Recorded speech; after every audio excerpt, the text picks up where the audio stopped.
Bonsoir, nous sommes le dimanche 11 janvier, il est 1h30 du matin. Et je voudrais vous parler notamment à la fois de la question des savoirs déchus et également de savoirs qui ont été truffés d'éléments extérieurs et qui donc sont dénaturés. Savoir déchu, savoir dénaturé. Voilà mon sujet de causerie ce soir ou ce matin. Savoir dénaturé, quand on me dit par exemple que l'astrologie c'est ceci ou cela, parce qu'effectivement on associe ceci ou cela à l'astrologie. Les gens ne se compliquent pas la vie. Effectivement, l'astrologie est associée à la question de l'ère du Verseau. C'est vrai. L'astrologie est associée à la question de l'heure de naissance. C'est vrai. Maintenant, est-ce que dans ces deux cas, on est vraiment dans le domaine de l'astrologie? C'est une autre affaire. Il peut y avoir des éléments hybrides, il peut y avoir des emprunts même. L'astrologie peut avoir emprunté, comme l'anglais a emprunté au français. Donc elle peut s'être dénaturée, elle peut être devenue hybride. Et je pense que sur ces deux points que je viens de signaler, c'est le cas. L'astrologie n'a rien à voir avec l'heure de naissance, la date de naissance, et elle n'a rien à voir avec le phénomène des aires précessionnelles. Alors c'est amusant parce qu'on passe d'une extrême à l'autre. Dans un cas, on nous parle du cas très, très particulier, très, très ponctuel d'une naissance, et dans l'autre cas, on nous parle de perspectives sur plusieurs millénaires. Comme quoi, il n'y a pas de juste milieu apparemment dans tout ça. Et il est clair que justement l'astrologie, elle est fondamentalement dans le juste milieu. Elle n'est ni dans les grands délires sur des millénaires, et avec des changements qui se produiraient tous les 2000 ans ou 2160 ans, ni dans la petite affaire de l'heure de naissance et de la naissance de l'enfant, etc. Je rappellerai à ce sujet une petite anecdote, à savoir que dans la Tétrabible, il est clairement indiqué que l'on essaye de décrire comment l'enfant sera à sa naissance. Ce qui veut dire qu'on propose une astrologie dans les premiers chapitres du premier livre de la Tétrabible de Ptolémée, du deuxième siècle de notre ère. On nous parle carrément des méthodes pour savoir à quoi va ressembler l'enfant qui va naître. Ce qui signifie carrément que on va étudier autre chose que la date de naissance, parce que la date de naissance nous indiquerait justement qu'il est déjà né. Donc c'est absurde. L'astrologie donc n'était pas liée à la date de naissance, elle était liée à la date de conception. Et ce n'est pas une date de conception qui pouvait être calculée d'après la date de naissance, mais d'après une date de conception qui était véritablement connue en tant que telle. Puisque si la date de conception était connue à la date de naissance, de toute façon, on serait complètement à l'absurdité, puisque si l'enfant est né, on n'a pas besoin de savoir à quoi il ressemble. Et il ne faut pas oublier que l'astrologie n'est pas là simplement pour nous décrire des choses que nous connaissons, mais pour nous apporter des informations sur les choses que nous ne connaissons pas. Donc je crois que là, croire que l'astrologie nous décrit les signes zodiacaux et à l'apparence, notamment à travers l'ascendant, comme je le croyais dans les années 68-69, que l'ascendant pouvait décrire un peu l'apparence de la personne, c'est une absurdité, puisque par définition, une fois que la naissance a eu lieu, on ne fait pas de prévision sur ce qu'on va apprendre au moment de la naissance. Et puis alors l'ère du Verseau, moi j'ai fait un bouquin effectivement sur ce sujet, enfin j'ai dirigé un bouquin qui s'appelle l'Aquarius ou l'ère du Verseau en 1979, aux éditions Albatros, Autre Monde. Comme ça, c'est un cas collectif. Mais là aussi, je crois que ça n'appartient pas réellement à l'astrologie. Depuis j'ai eu le temps largement de m'en apercevoir. Ça n'appartient pas à l'astrologie, et ces processus concernant la date de naissance n'appartiennent pas non plus à l'astrologie. Donc ce sont des savoirs qui ont emprunté. Alors, quand je dis que ça n'appartient pas à l'astrologie, c'est une façon de parler. Visiblement, il y a des astrologues qui ont cru bon d'emprunter ces informations et de les récupérer. Mais ça, c'est leur tort. Et il y a aussi l'idée qu'il y a des savoirs qui sont au milieu du gué. Au milieu du gué, ça veut dire qu'ils ne sont ni d'aujourd'hui, ni des origines. Ils sont entre les deux, une sorte de cote mal taillée, en fait. Donc, quand on parle de tradition astrologique, ça n'est ni véritablement l'astrologie originelle, ni véritablement euh, l'astrologie telle qu'elle pourrait effectivement fonctionner aujourd'hui. C'est une sorte d'astrologie comme ça, qui est une sorte de purgatoire entre les origines et la situation actuelle. Euh, et donc là aussi, on est dans une astrologie qui est alambiquée, qui est phagocytée par toutes sortes d'emprunts. Alors les emprunts, pourquoi les emprunts? Ben, les emprunts, c'est pas innocent, les emprunts, comme vous savez. Les emprunts, ça veut dire que on a un problème quelque part et qu'on cherche à compenser par autre chose. Il y a un manque qui est compensé. Donc,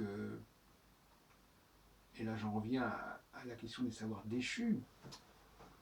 On passe de façon facilement à cette notion-là. Les savoirs déchus sont des savoirs, comme dirait André Breton, l'astrologie est une grande dame, dommage qu'à sa place règne une prostituée. Il disait ça probablement au lendemain de la Seconde Guerre mondiale. Et euh, il avait raison. Donc,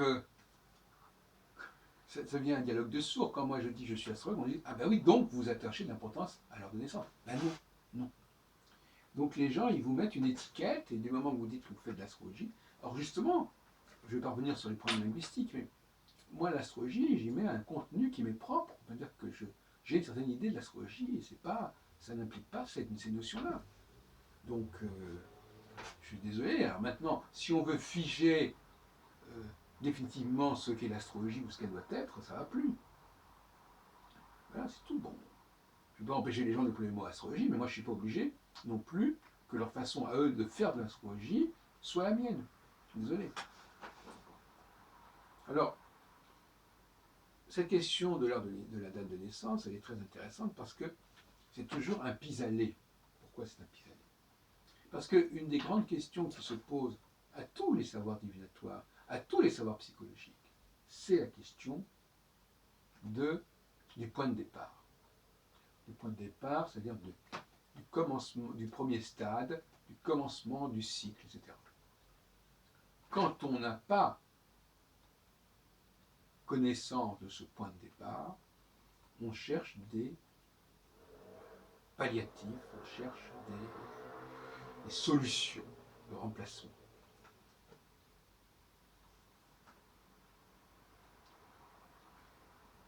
Alors, par exemple, la date de naissance, l'heure de naissance, comme point de départ. Et beaucoup d'astrologues aujourd'hui travaillent comme ça. Ils vont vous parler du retour d'une planète sur sa position natale. Je ne parle même pas du retour solaire, l'option solaire annuelle. Mais je veux dire qu'au lieu de chercher un point de départ extérieur à l'individu, et collectif et commun à tout le monde, ils vont se contenter de points de départ individuels. Alors, ce glissement vers une approche individuelle, en réalité, c'est une supercherie. C'est-à-dire que on ne sait pas comment commencent les choses, on n'a pas de théorie cyclique générale, et donc on va travailler sur le cas individuel. C'est vrai en numérologie, c'est vrai en Kabbale. Je pense à notamment une réunion qui a eu lieu aujourd'hui dans le cadre d'un café destin organisé au Ballon Rouge, et où Pierre Texier, je crois que c'est Pierre Texier qui nous affirme justement que il faut travailler sur le cas individuel, le cas personnel. Ces disciplines n'ont pas à être dans le domaine du personnel. Elles ont à nous parler de collectif, d'un destin collectif, et d'un destin avec des périodicités relativement modestes. C'est-à-dire, moi je suis pour un processus sur 7 ans, voyez, je suis modeste. Je ne suis pas dans les 1000 ans, moi je suis dans les 7 ans. Mais je ne suis pas non plus dans l'année. Je suis entre les deux. Alors, je fais une petite parenthèse, parce que comme ça, j'étais à la synagogue ce samedi matin, et le rabbin, Yann Boissière, a rappelé justement, je l'avais déjà dit d'ailleurs, enfin, que il y a ce qu'on appelle la pratique sur 3 ans et demi. C'est-à-dire qu'on lit la Torah, c'est-à-dire le Pentateuque, le Chumash. On lit la Torah, certains lisent la Torah en 1 an, d'autres la lisent en 3 ans et demi. Ce qui veut dire, ça je n'avais pas compris, ce qui veut dire qu'on lit, on découpe le texte en 3 tiers. Et donc la première année, on lit le premier tiers, la deuxième année, le deuxième tiers, la troisième année, le troisième tiers. Et pour chaque livre, c'est-à-dire 1 tiers de la Genèse, 1 tiers de l'Exode, etc. Et l'année suivante, on prendra le deuxième tiers de la Genèse, le deuxième tiers de l'Exode. Alors je n'ai pas très bien compris. En tout cas, ce qui me ravit, c'est que ces 3 ans et demi, ça correspond exactement à un demi-cycle de 7 ans. Et donc, je crois que c'est quand même très intéressant. Alors ça, c'est ce qu'on appelle la pratique de Jérusalem. Alors que la pratique de Palestine, enfin, de Jérusalem, de Palestine. Et la pratique de sur 1 an, c'est la pratique de Babylone. Voilà. Ce qui fait qu'il y a deux Talmuds, un palestinien et un babylonien. Et donc voilà, on nous parle de tous ces savoirs qui vont vous dire qu'on va partir de votre nom, de votre personnalité, de votre date de naissance. Tous ces savoirs sont des savoirs déchus. Ce sont des savoirs qui ont perdu le nord, qui ont perdu leur boussole, et qui finalement se raccrochent désespérément à un point de repère qui serait donc le moment de la naissance, le début de la naissance. Or, pour l'astrologie, le début de la naissance, ça n'a aucune importance. Donc on va utiliser, c'est comme ces astrologues qui travaillent sur les âges de la vie, parce qu'ils n'ont pas de théorie cyclique valable, alors donc ils vont vous dire, voilà, oh ben là, voilà, vous allez passer de l'enfance à l'adolescence, c'est du pipeau, tout ça, c'est n'importe quoi. C'est un succès d'année, c'est un ersatz. Donc voilà, tous ces savoirs, parce que cet après-midi on avait un exposé sur l'arbre séphirotique, tous ces savoirs avec Pierre Texier, j'ai filmé un petit peu, tous ces savoirs sont des savoirs qu'il faut réanalyser. Par exemple, l'arbre séphirotique, il faudrait déjà distinguer l'arbre lui-même et les séphirotes. Parce qu'il y a une structure qui est intéressante en tant que telle, mais qu'on peut remplir de diverses manières. Donc là, il se trouve qu'elle a été remplie à une certaine époque avec des notions comme Bina, Chochma, Gibura, Chesed, etc. Mais ça, c'est une version. C'est un signifié. Le signifiant, c'est l'arbre séphirotique sans les définitions, sans les qualités. Et le signifié, c'est quand on dit, tiens, on va mettre telle et telle qualité, tel et tel concept dans l'arbre séphirotique. Alors déjà, les gens n'arrivent pas à distinguer les deux. Ça veut dire aussi, par exemple, que moi, si j'ai envie de faire un nouvel arbre séphirotique, je garde la structure et puis je remplace les noms par d'autres noms.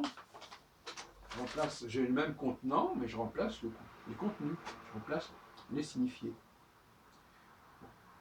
Donc, c'est pareil, le tarot c'est pareil, on peut faire un tarot, d'ailleurs on n'arrête pas de le faire, on fait des tarots avec le même concept général de tarot, mais pas les mêmes cartes. Alors ça, les gens ont énormément de difficultés à distinguer les deux. ils n'arrivent pas à détacher le signifié du signifiant.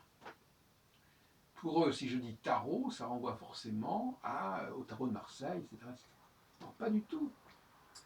On peut très bien, d'ailleurs, les gens ne s'en sont pas privés. Je pense à Mlle Normand, par exemple, ou à Etela. On peut très bien garder une certaine idée des cartes, ajouter des cartes. On peut très bien avoir le même nombre de cartes et remplir autrement, mettre un autre contenu. Et par exemple, pour le zodiaque, c'est pareil. On peut très bien garder une théorie, par exemple, des 12 signes, par exemple, tout ça comme ça, et puis mettre un autre contenu. Mais ça, il y a un problème mental, là. Il n'arrive pas à distinguer.